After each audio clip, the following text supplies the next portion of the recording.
Hello, Lilius. So I've been having problems with Snagit lately, so I'm using a screencast-o-matic.com.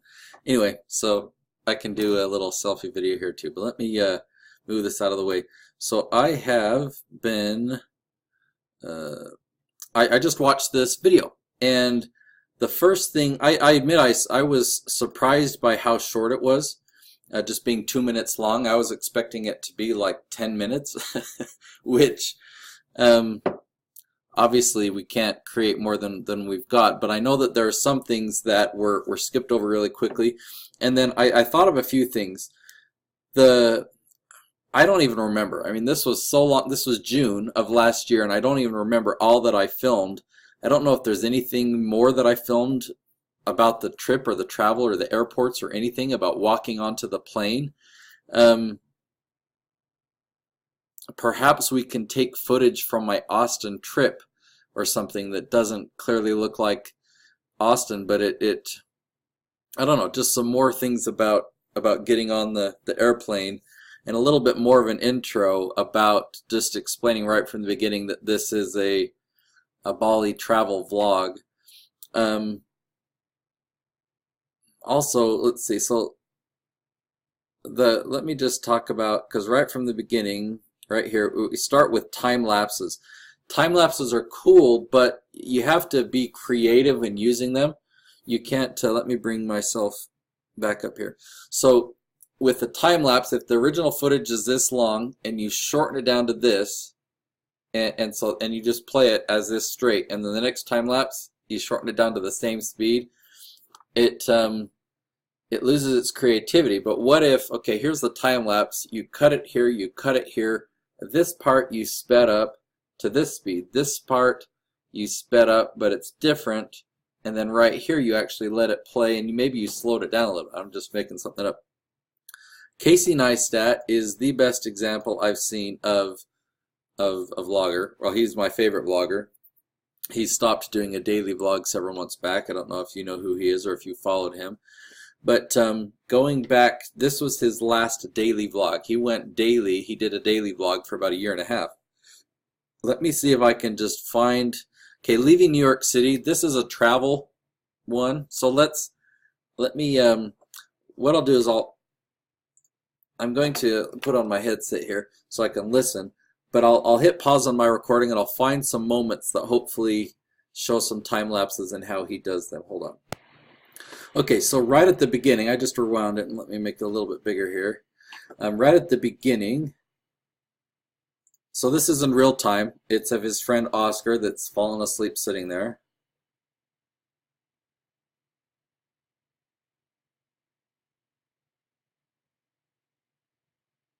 All right. Okay, so then it switches, music starts, and it shows one of the bridges in New York in real time. So it starts out in real time. He puts text on the screen, you know, the video's still going in real time. And then he speeds it up to a time lapse. And then he goes to another shot. So I'm going to pause and find another spot. Okay, so here's another spot. When they get on the airplane, it starts out in real time and then goes to time lapse.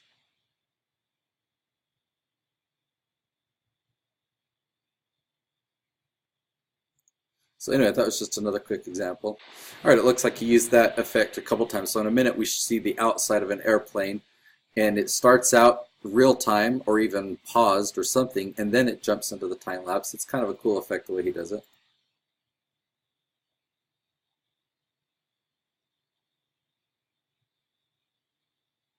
So that's real time there. That's real time. Anyway, let me find some more. Okay, I found one more. It's the same thing.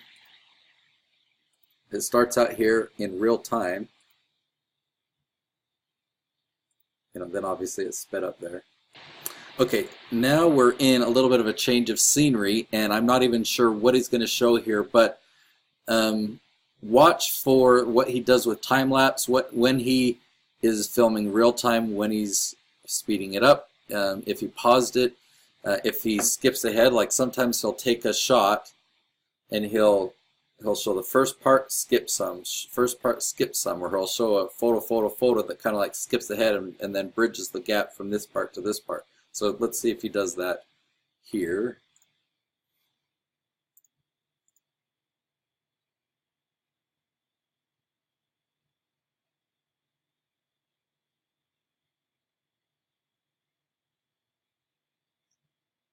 There's a couple jumps.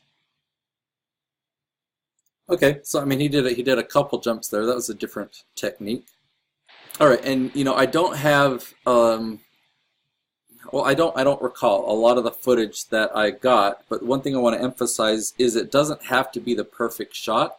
Like see how his camera right now is crooked, and then as we're filming or as he's filming,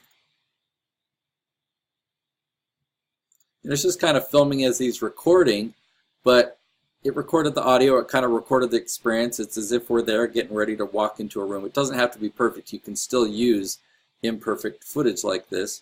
So let me keep going.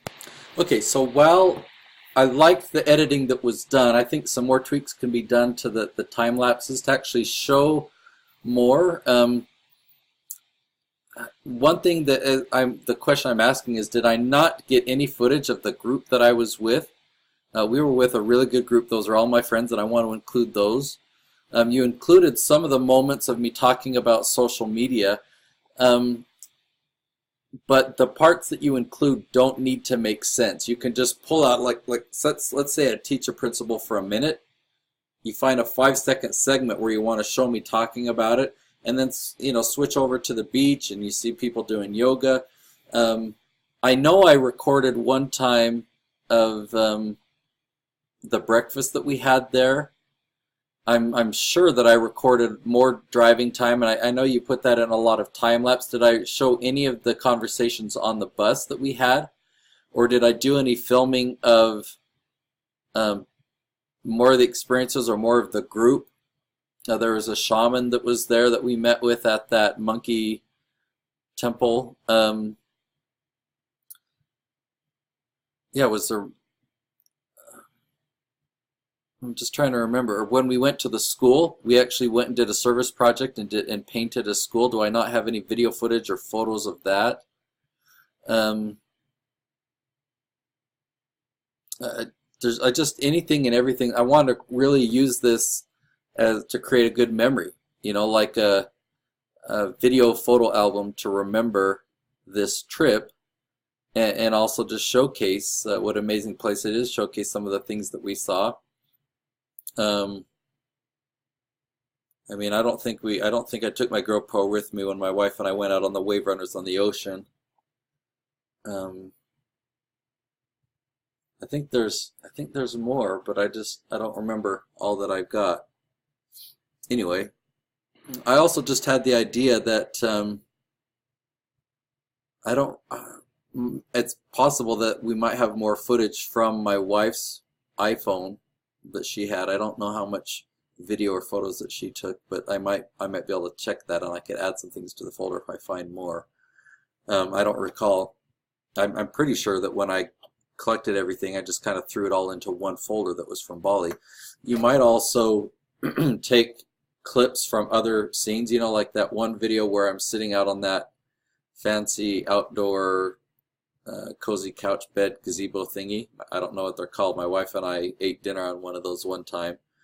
But just to show a little bit more variety, and if the longer you can make this video, the better, without it being like boring. But the more that you can get in there, I'm not looking for this video to be short, I guess is all I'm saying. So that's my initial feedback. I'll see if I can find if I have anything else, and we'll go from there.